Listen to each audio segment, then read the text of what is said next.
before. They both wanted me, and I was going to sign with Electra, but they was kind of they were kind of cold the way they did it. They said, "Look, man, we're just gonna be upfront with you. You see Brand Nubian, you see Pete Rock, CL Smooth, you see somebody else who was on Electra, who at the time was real popular. You see, and they said none of them are even gold." And I'm like, man, really? And then they said, now you look at us. We got Tribe Called Quest. We got Boogie Down Productions. We have somebody else they named. Too short. Too Short. They said all of them, or at least go. I said, okay, well, boom, I'm sold. You know, and it was I wasn't even thinking about, oh man, too many of us on Jive or putting too many eggs in one basket. It was just more or less like they made the better appeal as far as having a greater reach. At the time, they were going through a transition, though. They weren't that hip hop label that we once saw when we were kids, when you saw that stamp and you knew it was going to be something dope. Steady B, KRS-One, Houdini. They were they were getting R&B groups now. Backstreet Boys, R. Kelly, Aaliyah. And so they were starting to gravitate towards the numbers. And the numbers come with the pop music. And so when I was on, they put out a single, and if it didn't start doing things on its own, they kind of pulled back a little bit. And so that was the downfall of Jive at that time. They weren't really that hip hop label that they once were when they were a subsidiary of RCA. They were more or less kind of like loving these new numbers, Backstreet Boys, High Five, Right. whoever else. R&B is going to always sell more than rap, usually. Right. When you signed with Jive, what was that deal for? Was it multiple albums or was it just a one album deal?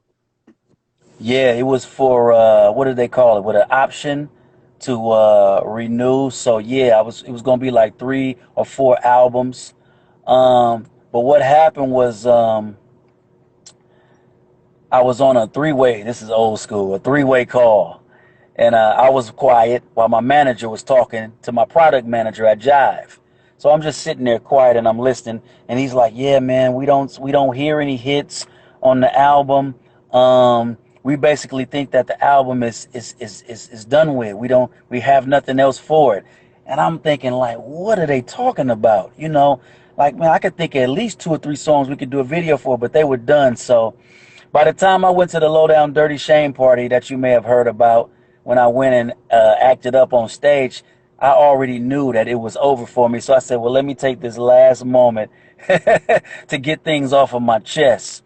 And so that's what that was about. It wasn't that sometimes people say, well, yeah, he went up there and he acted a fool. That's why he got cut from Jive. Like, no, it was already over. And this was my last chance in front of this audience to let them know who I was and what I had been going through. And then they cut the mic off on me. Rewind just a little bit. On your debut album, you were up to bat after the crew members. What was your mindset going into recording that album? My mindset was I wanted to get the guys who our demographic was, and I also wanted to get the guys who my demographic was before I came into the crew. The De La Souls and the LLs.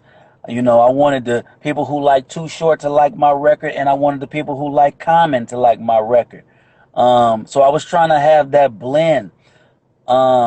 I wanted to have production that could be felt by everybody. You listen to something like The Chronic, for instance. Everybody from grandma to hip hop heads to gangsters, they all love the album because it's produced well. It's not so much even the content, it's just a good album. And then their lyrics is on there as well. So I was trying to get something that was more encompassing for everybody, when I was recording. So I knew it was going to be different, but I felt like, in the same way that DOS Effects didn't sound like EPMD, but you could still see them under that same umbrella, I would be good, I would be okay. And it came out, and some people, they were like, well, he not flibbity bibbity enough. He's, saying he's not complex enough.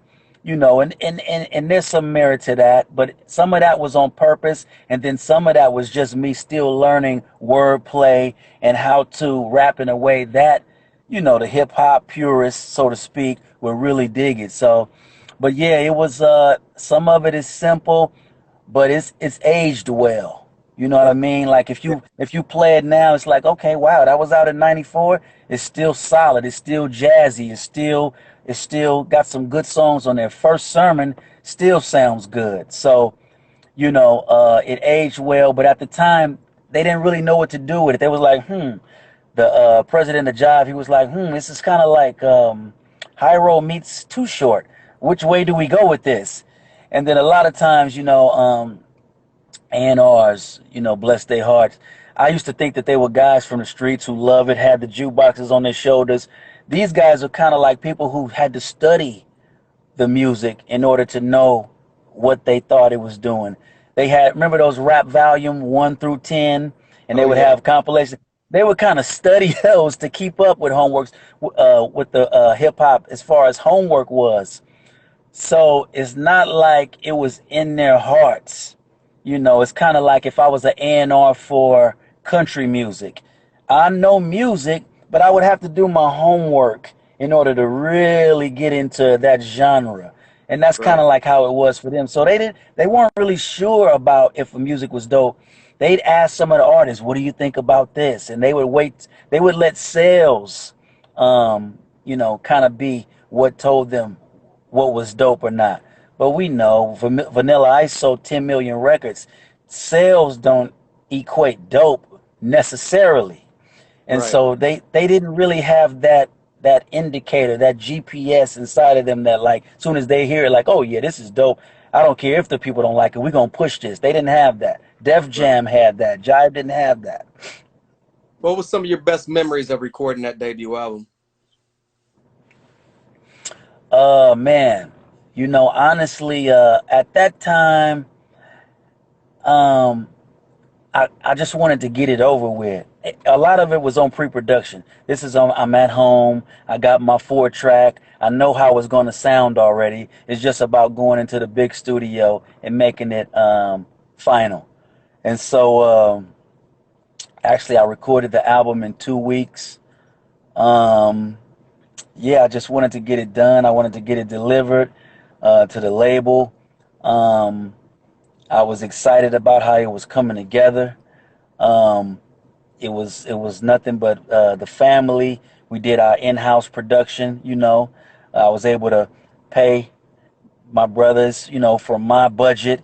It was all good. So it was kind of like before any. Sometimes you be in the industry so long, you can kind of get tainted. Sometimes your motives can get tainted. But it was before that. It was just when it was all fun. Like, man, this is this. I can't wait to what they're gonna do when they hear this record. Oh man, I love that line. Oh, can't wait till that line comes out. So that's what it was about then, man. It was a lot of fun. A lot of fun. Were you pleased with this being your debut album and your introduction to the hip hop world? I was pleased. We had a video for Brown Sugar that I liked, and we ended up having to do another one because they were saying it was too abstract. It didn't quite encompass. So I didn't like the way the video came out that I had to release. I didn't like that. But as far as the audio, I liked the music. I liked the effort. I thought it was solid. I thought it was solid. Now, here on Hip Hop History Lessons, we definitely love the stories, and I'm not quite sure I heard the low down dirty shame story. So, can you kind of take us back to what happened that night? Yeah, yeah, yeah. Low Down Dirty Shame. It was the soundtrack, the party, the record release for that. Um, So I go in there, I'm like, man, when it's my turn, I'm gonna give it to him. Now, mind you, this you can't even get into this party unless you got a pass. So I'm looking out in the crowd. I see Dr. Dre. I'm seeing Farside. I'm seeing Lady of Rage. Everybody's up in there who's somebody, and then you got the guys in the business suits who we don't know who they are, but we know they got that bread and they're affiliated with the music. So I go up, it's my turn, And I say, well, man, you guys probably haven't heard this record because my label haven't pushed it, you know. So, so from there, I start getting wound up, you know what I'm saying? And I started freestyling my set. And, like, for those who were in the crowd, like, they were feeling it. I saw Far Side in the corner with their hands up, like, yo, yo. When I got off stage, Lady of Rage was like, yo, that was a dope set. But the problem was I was dissing the industry, my label, and the guys who are wearing these suits and the ties. I said, these guys in these suit and ties around here, man, they probably don't even know the music. They probably don't even love the music, but they in it because it's profit, that type of thing. So they just kindly took my mic down and my levels down, and they was like, nah, man, this dude, he's off the hook, which I was, man. But I had something to say, man, because I feel like, man, this album, I've seen albums that are worse do better. Like, man, you can't give me a third single, you can't give me a second album. Like, what's going on here? And so I was just frustrated. And then to make matters worse, Keith Murray, they gave me a call when they said, hey, man, you got a new label made. I said, who is he? He said his name is Keith Murray. I said, oh, I heard of him. Yeah, yeah, okay, cool. Next thing you know, boom, Most Beautifulest Thing comes out. It starts blowing up. I'm like, oh, my goodness. I'm like, so you mean to tell me y'all can put money into his thing? I know Keith, me and Keith are cool. But I'm like, y'all can put money into Keith Murray's project. He said, well, he gave us a single, man, and it just kind of took off by itself. So I was just frustrated, because it seemed like nobody was really there going to bat for me. But yeah, I was pleased with the project, definitely. So after the album does its thing, I think you said stops at a second single. What's your relationship like with Jive Records, and what happens at this point?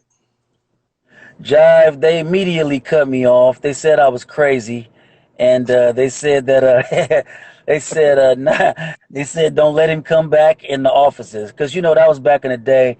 Like I think Tretch had a problem with Tommy Boy, and he had let some snakes loose in Tommy Boy one time, and like artists, I don't know what artists were doing, but artists was kind of going up in there and fending for themselves with these executives, and sometimes it was getting a little out of hand. I think Gangstar went up to the Source one time when they got a 3.5 on the album and kind of, went to bat on their behalf. So they was just kind of like, nah, he can't come back in here, and that's it. We kind of like done with him, and so they cut ties with me. But the other guys were still on there, and Cash was still on there, but they did the same thing to Cash. So it wasn't because I got things off of my chest. That was just the straw that broke the camel's back. 2 years later, I believe you end up at Security Records, and you recorded your two for 15. Yeah, that was my label. And I just, with some money that I had left, I was like, man, I just want to record something. I'm in this space. I felt like I had gotten better as an artist. I kind of had found my stride a little bit. So I just recorded 2 for 15. I did a lot of the tracks. And only thing is, man, it was in my partner's hole in the wall studio, and the mixes didn't turn out like I wanted it to. So it's kind of floating around. But it was, to me, it was a better album. My personal opinion, it was a better album than the first one. On that project, you still had some of the Hiero members on that album. What eventually happened to you and the crew? And was this your last time working together? Yeah, let's see. Yep, because my third album was Masterpiece. So yeah, I still have members of the crew. Young and dumb, man. Long story short, I betrayed my best friend at the time, man. And it's kind of like it's still a place of remorse for me. If you ever think back when you were younger, and right now looking through mature eyes and lenses, you can see how you were definitely the one in the wrong. And so you want to make that thing right, not for the sake of music, but just for the sake of getting things right. And so that's kind of where it is, man. And reconciliation is always the highest goal to aim towards, but it's not always possible. But on my end, I'm never too proud to ask anyone that I've hurt for forgiveness, to let people know that I'm not who I was definitely 20 years ago. I'm definitely a different person. Um, but even more than that, man, what I'm all about these days is building people up, is trust, is integrity. So it's kind of bittersweet, man. The memories are sweet, but it's kind of bitter just to know that, like, man, you know, it's easy to point the finger. Well, somebody could have did that. They could have did that. But I believe growth and change happens when we point to ourselves first and be like, you know what? I could do this better next time. I could have done that. So I've reached out. I've talked to a couple of members even recently, man, and they know where I am. As far as a man and a father and things like that. But yeah, man, it's I hate everything. I hate any time that I've wronged someone, anytime, and I want to be the one that try to get it right. Even if I did something in retaliation, I even feel that that's not right. If somebody wrongs me first, and then I say, well, you know what, I don't even want to do that. I believe that humility is the way up. People think that, well, nah, man, it's the strongest way. I believe the strongest thing you could do is apologize. The strongest thing you could do in my world is to take the low road and check your own heart for what you could do better and what you could have done better. And as best as you can, make amends, make peace, build bridges, man. But yeah, man, that was definitely on me, you know, definitely on me. 98, you came out with Masterpiece on Snooper Records. You took a break for a while until 2013's Royalty.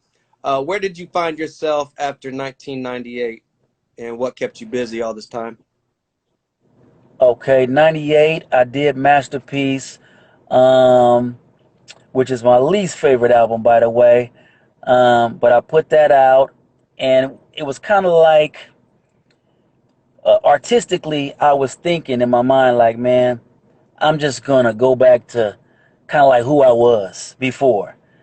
But I had developed in such a way where it was a part of me now. So it was kind of weird. Like, even though I was trying to go back to the simple stuff, it it wasn't all the way simple. It was kind of a mixture. So it's kind of like commercial. It's just a bad blend. To me, either you're gonna be on one side or you're gonna be on the other. You Right. know, even the Fresh Prince was dope at one time on his first two albums, but then when he started going commercial, yeah, he won at the bank, but hip hop was kind of scratching their head. So Masterpiece is kind of one of those head scratchers because it's actually not a masterpiece. After that, that's when I got into the church in 2000, 2001. So I changed my name. I've been rapping under Lee Majors. So I haven't stopped rapping. So people be like, man, he took such a long break. Where's he been? It's not that. It's just kind of like I was overseas, not in the NBA, but I was still balling. And now Right. that I'm back in the league, people see, oh, okay, man, where you been? I've been rapping. I've been making music for the people around me, block parties, prisons, youth facilities, high schools, rapping under Lee Majors. I've done some things with my brother Jay White. I got like 7 albums, Jay White, Lee Majors, and also Lee Majors. And so when I came back with the latest album, like it's supposed to be, people were kind of surprised after the long delay. Like, man, his bars, they still in order, they still polished. Matter of fact, he seemed like he a little better. Well, that's because I still been rapping. I didn't take no 15-year layoff. You know, I just put a pin in the extra pro thing, and every now and then I was like, man, I wonder if I should, fire the name back up for those who looking for me and do something. But then I was like, I think I'm good. I think I'm good. Some brothers from Sweden reached out to me. They in the church too. And they were like, hey, man, we want to do something here, And I was like, okay. When I heard the beats, I was like, okay, this sounds like some extra prolific stuff. And that's when I decided to use the name again for this album. It was their idea to do like it's supposed to be, which was going to be like a double album, or what do you call it, a twin album to like it should be. And at first I was like, nah, man, I don't like that. Because people do that. They jinx themselves. The second one's never as good as the first one. Illmatic, Stillmatic was dope. But I've seen others where it didn't work out. And I didn't want to do it. But then the idea began to grow on me, and I was like, okay, I can see it. I can see it. And so that's that, man. I've been doing my thing just under a different name.